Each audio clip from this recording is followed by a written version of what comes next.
Ang Batangas yan, oh. Buto ng Batangas, napakasarap niyan. Kamalo mo ka? Oh. Yan, kuha lang kayo dito.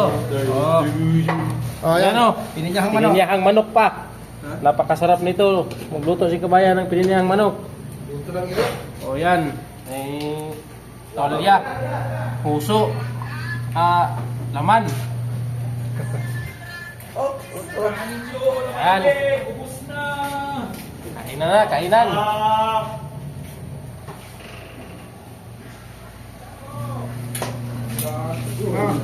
Oh, balbal. Tara. Balbal tayo. Oh, sabaw, sabaw. Oh, tara, Bigoy. Si Bigoy ko, busy-busy yan sa ano niya eh. Gusto niya pa bumabuhay. Tara. Kainan na.